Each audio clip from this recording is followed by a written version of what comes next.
प्रिय भक्तों, आज से शुरू हो रहा है पवित्र पुरुषोत्तम मास, जिसे अधिक मास भी कहा जाता है। यह वह दिव्य समय माना जाता है जब भगवान विष्णु की कृपा धरती पर विशेष रूप से बरसती है।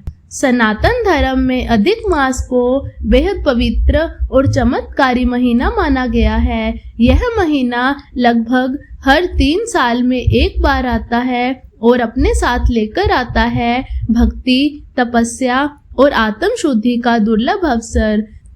मान्यता है कि इस पूरे महीने में किए गए अच्छे कर्म, पूजा पाठ, दान और भगवान का स्मरण कई गुना ज्यादा फल देते हैं। यही कारण है कि ऋषि मुनियों ने इसे पुण्य कमाने का सबसे श्रेष्ठ समय बताया है। कहा जाता है कि जब इंसान जीवन की भागदौड़, तनाव और इच्छाओं से थोड़ा दूर होकर भगवान की भक्ति में मन लगाता है, तभी उसके जीवन में सच्ची शांति आती है। अधिक मास हमें यही सिखाता है कि जीवन केवल धन दौलत और सुख सुविधाओं तक सीमित नहीं है, बल्कि आत्मा की शुद्धि और ईश्वर का स्मरण भी उतना ही जरूरी है। इस पवित्र महीने को पुरुषोत्तम मास भी कहा जाता है, क्योंकि यह भगवान विष्णु को समर्पित होता है। भगवान विष्णु को संसार का पालन करता माना गया है। मान्यता है कि जो भक्त इस महीने में सच्चे मन से भगवान विष्णु की पूजा करता है, उसके जीवन की परेशानियां धीरे धीरे दूर होने लगती हैं और घर में सुख समृद्धि बनी रहती है। पुराने समय में ऋषि मुनि इस पूरे महीने को साधना और ध्यान में बिताते थे। वे भजन, जप, तप और दान के माध्यम से अपने मन को भगवान में लगाते थे। माना जाता है कि इस महीने में किया गया छोटा सा पुण्य भी कई जन्मों के पापों को कम करने की शक्ति रखता है। इस दौरान लोगों को क्रोध, झूठ, लालच और बुरे विचारों से दूर रहने की सलाह दी जाती है। जरूरतमंदों की मदद करना, गौ सेवा करना, मंदिर में दीप दान करना और गरीबों को भोजन कराना अत्यंत शुभ माना गया है। अब हम जानेंगे अधिक मास में हमें क्या करना चाहिए।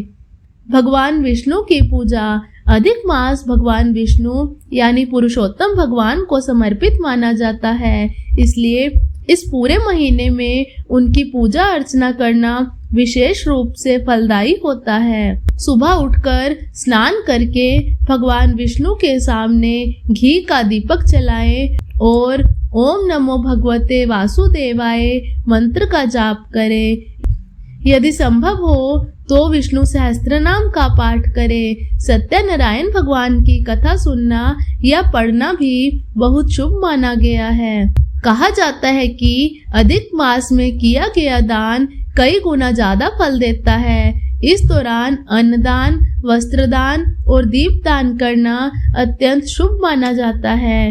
जरूरतमंदों की सहायता करने से भगवान विष्णु की विशेष कृपा प्राप्त होती है। इस महीने में मंत्र जाप और व्रत रखना बहुत ही लाभकारी माना गया है। तुलसी की माला से ओम नमो भगवते वासुदेवाय मंत्र का 108 बार जाप करना बहुत ही शुभ माना जाता है। व्रत रखने से मन शांत होता है और व्यक्ति का ध्यान भगवान की भक्ति में लगने लगता है। इस महीने में धार्मिक ग्रंथ पढ़े। अधिक मास में भागवत गीता, रामायण और श्रीमद् भागवत जैसे पवित्र ग्रंथों का अध्ययन करना बेहद ही शुभ माना गया है। इससे मन को शांति मिलती है और जीवन को सही दिशा भी मिलती है। अब हम जानेंगे अधिक मास में हमें क्या नहीं करना चाहिए। शास्त्रों के अनुसार इस महीने में कुछ कार्यों को टालना शुभ माना जाता है। विवाह, गृह प्रवेश और मुंडन जैसे मांगलिक कार्य नहीं करने चाहिए। नया व्यापार शुरू करने से बचना चाहिए। नया घर, गाड़ी या महंगे सामान खरीदना शुभ नहीं माना जाता, क्योंकि यह महीना सांसारिक इच्छाओं से थोड़ा दूर होकर भगवान की भक्ति और आत्म चिंतन के लिए माना गया है।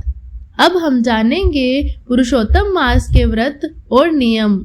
जो लोग अधिक मास में विशेष साधना करना चाहते हैं वे पूरे महीने व्रत रख सकते हैं। इस दौरान सात्विक भोजन करना चाहिए। प्याज, लहसुन और मांसाहार से पूरी तरह परहेज करना चाहिए। दिन की शुरुआत ब्रह्म मुहूर्त में उठकर स्नान और पूजा से करनी चाहिए। सुबह और शाम भगवान विष्णु का स्मरण करना अत्यंत शुभ माना जाता है। यह व्रत शरीर को कष्ट देने के लिए नहीं, बल्कि मन को शांत और पवित्र बनाने के लिए किया जाता है। तो भक्तों, अब अपने मन को एकाग्र कीजिए और श्रद्धा भाव से सुनिए पुरुषोत्तम मास की पावन कथा। बहुत समय पहले सभी महीनों का अपना अपना महत्व था। हर महीने का कोई ना कोई देवता था, लेकिन एक अतिरिक्त महीना ऐसा था जिसे कोई भी सम्मान नहीं देता था। उस महीने में कोई शुभ कार्य नहीं किया जाता था, इसलिए लोग उसे अशुभ मानकर मलमास कहने लगे।